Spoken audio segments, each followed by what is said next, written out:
आवाज सर्वसामान्यांचा।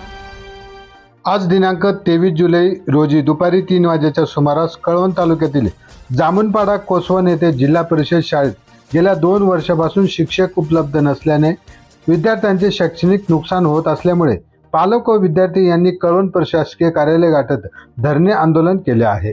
यावेळी विद्यार्थ्यांनी शाळेला शिक्षक आलेच पाहिजे, आमची मागणी पूर्ण करा अशी घोषणाबाजी करत परिसर दणाणून सोडला होता। यावेळी ग्रामस्थांनी बोलताना सांगितले की गेल्या 2 वर्षापासून जिल्हा परिषद शाळा जामुनपाडा कोसवण येथे शिक्षक नसल्याने आमच्या मुलांचे शैक्षणिक नुकसान होत आहे। प्रशासनाला वारंवार सांगून देखील त्याची दखल घेतली जात नाही, म्हणून आज आम्ही कळवण प्रशासकीय कार्यालयात धरणे आंदोलन करत आहोत आणि जोपर्यंत शिक्षक देत नाही तोपर्यंत आम्ही जाणार नसल्याची भूमिका विद्यार्थी व पालकांनी घेतली आहे।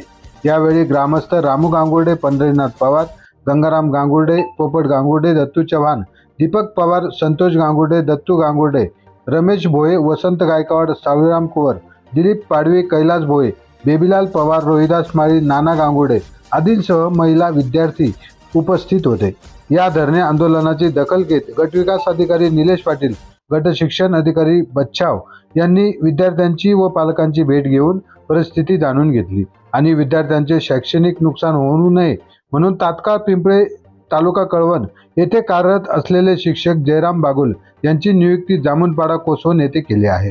याबाबत महाराष्ट्र क्रांती न्यूजने कळवण सुरगाणा मतदारसंघाचे आमदार नितीन पवार यांच्याशी संपर्क साधला असता त्यांच्या वतीने माजी जिल्हा परिषद अध्यक्षा जयश्री पवार यांनी सांगितले की तालुक्यातील काही जिल्हा परिषद शाळेत शिक्षकांची पदे ही रिक्त झाली असल्याने आणि नवीन शिक्षक भरती झाली नसल्याने त्या ठिकाणी नियमित शिक्षकांची भरती होईपर्यंत अशा शाळांमध्ये कंत्राटी पद्धतीने शिक्षकांच्या नियुक्त्या करण्यासाठीचा आदेश शासनाने 19 जुलै 2024 रोजी काढला आहे। त्या अनुषंगाने विधानसभा मतदारसंघातील रिक्त असलेल्या शिक्षकांची पदे भरून त्या ठिकाणच्या विद्यार्थ्यांचे शैक्षणिक नुकसान होणार नाही याची पूर्णपणे काळजी घेऊन अंमलबजावणी करण्याचे काम प्रशासनाकडून आमदार नितीन पवार यांच्या माध्यमातून केले जाईल असे यावेळी त्यांनी सांगितले आहे। महाराष्ट्र क्रांती न्यूजसाठी प्रतिनिधी भगवान खिल्लारी, अभोना, कळवण।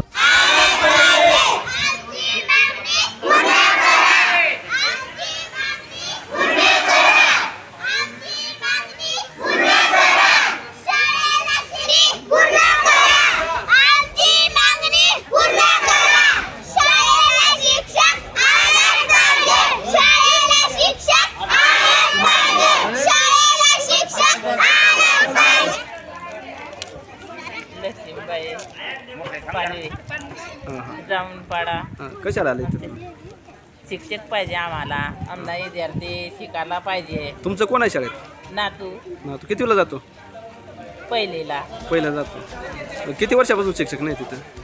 आता 3-4 वर्ष होय ना, तटून शिक्षक नाही, एकच शिक्षक। तुमची मागणी काय आहे मग आता? शिक्षक पाहिजे आम्हाला, चांगला मुला शिकायला पाहिजे। आमना नातू बाळा तरी शिकायला पाहिजे, चांगला पुढे जायला पाहिजे, चांगले गोष्टीला शिक्षक व्हायला पाहिजे काहीतरी। त्याच 8 नाही हुशार होय ना, तर मग पुढं जाईन काय करतील त्या? 8च मास्तर नाही चांगला, मास्तर शिकाडतच नाही का? मास्तर शिकाडतच नाही, येतच नाही। पहिली गोष्ट तर काय, त्याला अशा पोरा हातला दरीत चालवता कोण मास्तरला? मास्तरला मास्तर काय काम ना आम्हाला। साहेब लोक कडून काय अपेक्षा तुम्ही? मास्तर पाहिजे। काय मागणी आहे तुमची? शिक्षक पाहिजे आम्हाला, त्याशिवाय अडून जाणार नाही। किती कोण आहे तुम्हाला शाळा? नातू कितीला जा? पहिलीला। काय सांगाल बाबा, तुम्ही कुठून आलात? आम्ही कोसवण, जयदर खडकी कोसवण, काय काम? जामुनपाडा। तर जवळजवळ 3-4 वर्षापायी आम्ही शाळा बंद, म्हणजे एकच मास्तर जवळजवळ ना शाळा जे एक ती बी पार भेगा पडी पडाना म्हण, ती बी काही नाही। 1दा-2दा पर्यंताला बी सांगा, पर्यंत आणि 4था तट शाळा हेरी तरी पर्यंतानी तेवढं आम्हाला काहीच उत्तर दिलेलं नाही। परत तो एक मास्तर जवळजवळ आजारी आहे, तो जवळजवळ महिना मग 15 दिवस मग येणं सही करी जा, आम्हाला बी जास्ती बोलता येत नाही, कारण तो मास्तर आजारी असल्यावर तो आम्हाला काही बोलताच येत नाही।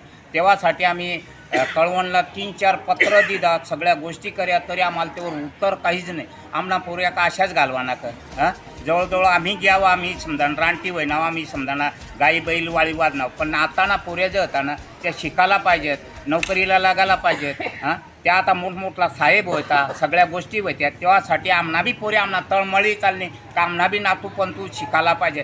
तेव्हासाठी आम्ही गण धरपडतो. जवळजवळ 3-4 पत्र दितात तरी ठेवल्यावर तरी नाही. कोणा पत्र दिलं होतं तुम्ही? कोणापाशी दिलं रे? गट शिक्षणाधिकारी. आणि आता काल गट शिक्षण अधिकारी काय सांगत होता तुम्हाला? तो नाही पाठवू सोमवारीन दिवस आम्हाला मास्तर कबूल करेल. तर सोमवारीन दिवस जे येतात आम्ही आज काही झक मारायला येतो का? आवडा बायको पोर काम धंदा टाकी ना आम्ही समजा ना मजुरीना माणसा काही काही येतात. सोमवारी कोण कोण म्हणलं तुम्ही पत्र? नाही, सोमवारी साहेब ऊन येईल आम्ही शाळेवर. कधी? शुक्रवारी. हां, देव आवडा करीन सांगी घ्या. त्याला स्वतःला ती शाळ जामूनपाडाने माहिती नाही. तो जामूनपाडांची शाळ टाकीन दुसरेचकडं गाडी लिहिणं सुटणार. कोणता साहेब येलो होता? अहो कोण? शिक्षणाधिकारी. शिक्षणाधिकारी. शिक्षणाधिकारी. त्याला स्वतःला ती शाळ माहीत नाही. तो तिकडे बराच लांब घ्या आणि तिकडे जामूनपाडाने शाळ कठ. बरं, आता तुम्ही पोरा गेला, तुम्ही काय मागणी आता? आम्हाला मास्तर पाहिजे खाली. हां. मास्तर मिळणार तर आम्ही आनंद, नाही तर मास्तर जर नाही म्हणजे तुम्हाला अशा म्हणणं की मास्तर जोपर्यंत येते तोपर्यंत तुम्ही आडून हलणार नाही? हलणारच नाही, आठवून जाणारच नाही ना. आठच समजा ना गाडी होणार. आणि जर शाळावर जर ती शाळा बी बांधले जाणार नाही, एखादा पुऱ्या मरणा करणार मग 14 ठाणे येलपटी ना काय ती तेच ना चांगला करा ना आमनी नुकसान करा ना. हां, या सरकार पगार देन देशाला काही फुकट आराम ना शिकवतात, त्या पैसा घेतात त्या. तेव्हासाठी आम्हाला मास्तर म्हणजे तुम्ही आज पूर्ण तयारीतच गेला? तयारी मग उपोषण केल्याशिवाय राहणार? दाटून आम्हाला मास्तर जो पाऊस देता नाही तो पाऊस आठवून ढळणार नाही. आठ मरणाव बी तरी चालेल पण मास्तरच आम्हाला जिल्ह्याशिवाय राहणार नाही. पत्रीला 2 आहेत आणि एक शिक्षक वर्ग 4 एका खोलीत ते शिकवतात आणि मीटिंग वगैरे कागदपत्र ऑफिसचं काम असलं का तो पोरं घरी सोडून देतो आणि इकडे ऑफिसचं काम पहा. असे करून आज ते एकाच खोलीत राहून आणि चौथीचं शिकवेल का दुसरी पहिलीचा शिकवेल. कारण तो पहिलीच्या शिकवायला जातो तर चौथी यांना काय कळणार आहे आणि चौथी वर्गातला जर शिकवायला गेला तर पहिलीच्या वर्गांना काय कळणार आहे तिथे. असं करून त्याचं काम चालू आहे. शिक्षक मागण्याची किती दिवसापासून आहे तुमची? आमची या 3-4 वर्षापासून चालू आहे. काय की जो शिक्षक होता मोरे सर, तो आजारी असताना त्यांना वारंवार सांगतो तू काहीतरी दुसरा तू रजा टाक, नाही तर बदली करून आम्हाला पोरांचा भवितव्य नुकसान होत आहे. तर तो हा होईल, माझी बदलीच करायची आहे. अधिकाऱ्यांनी तुम्हाला काय उत्तर दिली? तुम्ही पत्र मग घेऊन आम्ही अधिकाऱ्याकडे तोंडी मागणी केली. आपला प्रांता साहेब होते, नरवाडे साहेब पण येऊन गेले गावाला. त्यांनी तोंडी आश्वासन दिलं. त्याच्याबद्दल आम्ही तोंडी आश्वासनला वर्षभर वाट पाहिली. अद्याप आलेच नाही शिक्षक? अद्याप मिळाला नाही. परत आम्ही लेखी स्वरूपात मागणी केली. आता तुमची पुढची भूमिका काय आहे?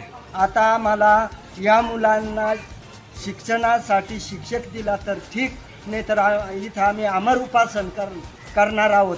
इथून आम्ही हलणार नाही, कारण आम्हाला शिक्षक दिला तरच इथून ढळणार.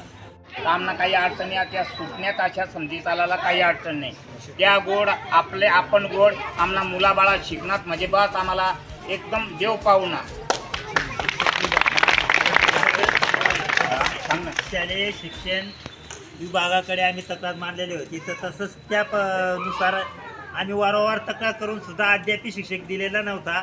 परंतु शेवटी आम्हाला आमचे मुलं शाळेतून घेऊन प्रकल्प कार्यालयात आणावे लागले. कार्यालयात आणल्यानंतर आम्ही BDO साहेबांशी बोलवलं. नंतर विस्तार अधिकारी वगैरे यांना सर्वांना समोर बोलून त्यांना सांगितलं की आम्हाला आमच्या मुलांची शाळेपासून वंचित राहून राहिले, त्याच्यामुळे आम्हाला तात्काळ शिक्षक देण्यात यावा. तर ते तेवढे केल्यानंतर त्यांनी पत्र काढून आजच्या आज आम्हाला BDO साहेबांनी गट शिक्षणाधिकाऱ्यांनी आम्हाला तात्काळ स्वरूपात एक जयराम बागुल हे पिपळा शिक्षक तिथं हजर होते. तिथून त्यांना तात्पुरत्या स्वरूपात काढून आमच्या जामूनपाडा शाळेवर त्यांना हजर करण्यात आलेले आहे. तसा आदेश जिल्ह्यात पाठवले आणि त्यांना या ठिकाणी आमच्या जामूनपाडा शाळेवर नियुक्त देण्यात आलेले आहे. तरी आपले शिक्षण विभागाचे व BDO साहेबांचे तसेच आमचे पत्रकार बंधू तसेच आमचे खासदार आमदार यांचे मनापासून आभार मानतो. अशाच नवनवीन बातम्या पाहण्यासाठी आमच्या महाराष्ट्र क्रांती न्यूज या यूट्यूब चॅनलला लाईक करा, सबस्क्राईब करा आणि बेल आयकॉनला प्रेस करा.